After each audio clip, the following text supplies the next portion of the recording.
Hello guys, hi everyone, this is Aarti Mishra. स्वागत है आप सभी का हमारे आज के नए सेशन में, जहां हम बात करेंगे टेस्ट सीरीज की। टेस्ट सीरीज के बारे में एक बहुत इंपॉर्टेंट डिस्कशन है।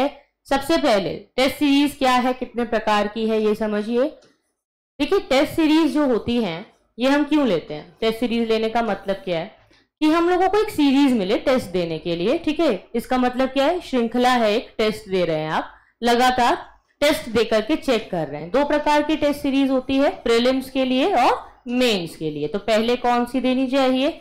अगर मैं आपसे कहूं तो कोई भी नौसिखिया ये बोलेगा कि भैया प्रीलिम्स के लिए पहले टेस्ट दे दो, प्रीलिम्स क्रैक होगा तभी तो मेंस देंगे ना, है ना।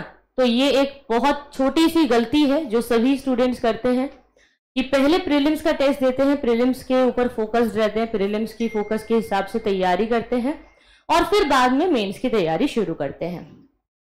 तो जो लोग प्रीलिम्स का टेस्ट सीरीज पहले देते हैं और प्रीलिम्स की तैयारी करते हैं, वो यकीन मानिए कि कभी मेंस की तैयारी करते भी नहीं है, कर ही नहीं पाते, उनको वो मौका ही नहीं मिलता, उन्हें वो सौभाग्य ही प्राप्त नहीं होता है।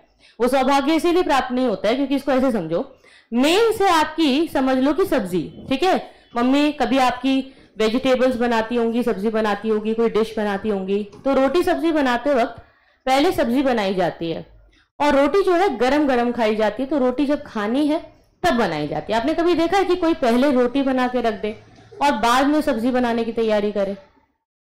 है ना, गलत बात है ना भाई। पहले आप रोटी थोड़ी ना बनाओगे, पहले रोटी नहीं बनाओगे, पहले आप सब्जी बनाओगे। और जब मेन काम हो जाएगा सब्जी का, क्योंकि सब्जी बनाने में टाइम लगता है ना, सब्जी के ऊपर बहुत कुछ डिपेंड करता है। सब्जी अच्छी बनेगी तो लोग रोटी भी ज्यादा खा सकते हैं।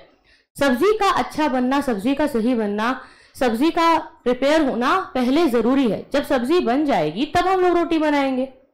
तो पहले आप मेंस की तैयारी करोगे क्योंकि मेंस आपकी सब्जी है। और जो लोग पहले से रोटी बना लेते हैं और सोचते हैं कि यार पहले रोटी बन जाएगी तो ठीक है, फिर सब्जी तो बनती रहेगी, जल्दी जल्दी बना लेंगे, कोई बात नहीं हम कर लेंगे, ऐसा जो लोगों का मोटिव होता है ना, वो फिर ये भी समझना चाहिए कि फिर वो अच्छे से नहीं बना सकते। यानी ऐसे जल्दीबाजी में आपको पता है कोई बहुत अच्छी सब्जी तो बनेगी नहीं, फिर वो जल्दीबाजी वाली चीजें बनेंगी और कोई फायदा नहीं होगा। तो बिल्कुल ऐसा ही है प्रीलिम्स और मेंस का एग्जाम। तो प्रीलिम्स की जो टेस्ट सीरीज है वो आपको बाद में लेनी चाहिए, ठीक है, या प्रीलिम्स फोकस्ड स्टडी तब करनी चाहिए जब आपका प्रीलिम्स का एग्जाम आने वाला है। जब आपके एग्जाम में सिर्फ 4-5 महीने बचे हैं, जिस भी साल के लिए आप प्रिपेयर कर रहे हो, ठीक है, जब भी आपका प्रीलिम्स है उसमें आपको लगता है कि यार अब 4-5 महीने बचे हैं और अब जो है प्रीलिम्स का एग्जाम पास आ रहा है, तो मुझे प्रीलिम्स के हिसाब से फोकस्ड होना पड़ेगा और प्रीलिम्स की टेस्ट सीरीज में ज्वाइन कर लेता हूँ, प्रीलिम्स का टेस्ट देता हूँ, प्रीलिम्स के हिसाब से स्टडी करता हूँ, तब जो है सही रहेगा। तो 4-5 महीने पहले आप प्रीलिम्स की तैयारी करेंगे जब आपका एग्जाम है तब, ठीक है। तो एग्जाम से 4 to 5 मंथ्स पहले, एग्जाम के 4 to 5 मंथ्स पहले आपको प्रीलिम्स फोकस्ड होना है। जब तक प्रीलिम्स पास ना आए तब तक तैयारी मेंस के हिसाब से होनी चाहिए, क्योंकि अगर आप मेंस का एक सही आंसर लिखना सीख जाओ, ठीक है, तो आप जो है कुछ भी कर सकते हो। फिर आप समझ लो कि फिर कोई दिक्कत नहीं है, कोई आपको नहीं रोकेगा। तो कैसे करेंगे, कैसे अच्छा स्कोर करेंगे इसमें? अब देखिए, सबसे पहले तो आप जब मेंस के लिए पढ़ना शुरू करेंगे तो उससे पहले एक चीज आप इंश्योर करें कि आपकी एनसीईआरटी सारी जो है 6 to 12 वो कंप्लीट हो चुकी है और आपकी जितनी भी स्टैंडर्ड बुक्स हैं, स्टैंडर्ड बुक्स का मतलब समझ रहे हो, Laxmikant, R S Sharma, Satish Chandra, Nitin Singhania, R S Sharma, आपकी रमेश सिंह हो गई, ठीक है। इसके अलावा जो भी आपकी स्टैंडर्ड बुक्स हैं, जैसे आपका एनवायरनमेंट है, साइंस एंड टेक है, हर एक सब्जेक्ट का जो आपका एक स्टैंडर्ड बुक का कंटेंट होता है, टेक्स्ट बुक का कंटेंट होता है, वो आपने पढ़ लिया है, ठीक है, एटलीस्ट वंस, एक बार पढ़ लिया है।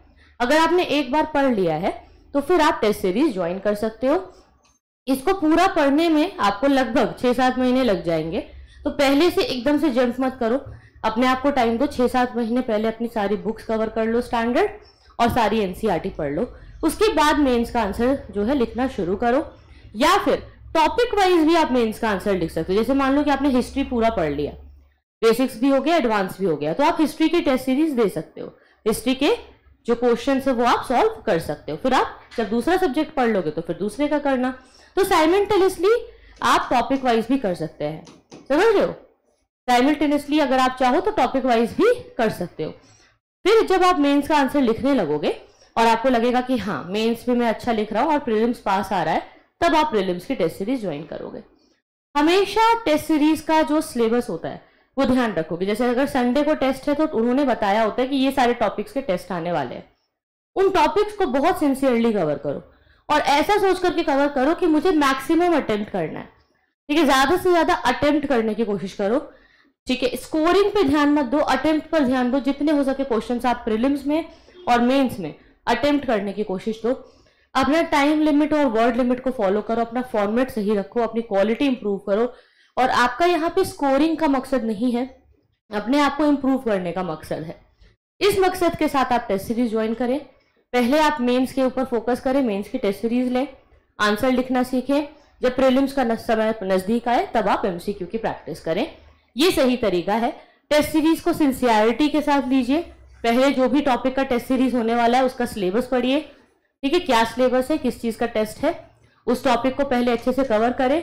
और बिना टॉपिक को कवर किए, बिना पढ़े कभी भी टेस्ट सीरीज ज्वाइन मत करो। बेवकूफ़ी है, टाइम वेस्ट है। तो बिना पढ़े टेस्ट सीरीज आपको कभी भी ज्वाइन नहीं करनी चाहिए। साथ ही आपको पता होना चाहिए कि हमारे ऑफलाइन बैचेस जो है ओपन हो चुके हैं, आप इसमें एडमिशन ले सकते हैं। हमारा नया बैच शुरू हो रहा है 2026 के लिए, तो you can use the code top ten. Top ten के कोड से 25% डिस्काउंट फ्लैट मिलेगा, चाहे आप कोई भी क्लासेस लो, ठीक है, कोई भी कोर्स लो, कोई भी बैच ज्वाइन करो, just use the code top ten, ठीक है। कोई भी कोड आप देखो यूज करते हो तो आपको डिस्काउंट सेम ही मिलता है, बट टॉप10 के कोड से एक तो बहुत अच्छा डिस्काउंट है, 25% ऑफ है, और दूसरा ये एक रिगार्ड भी होती है टीचर के लिए, या आप जिस टीचर से पढ़ के आए हैं, सीख के आए हैं, आप उनके लिए उनका कोड यूज कर रहे हैं।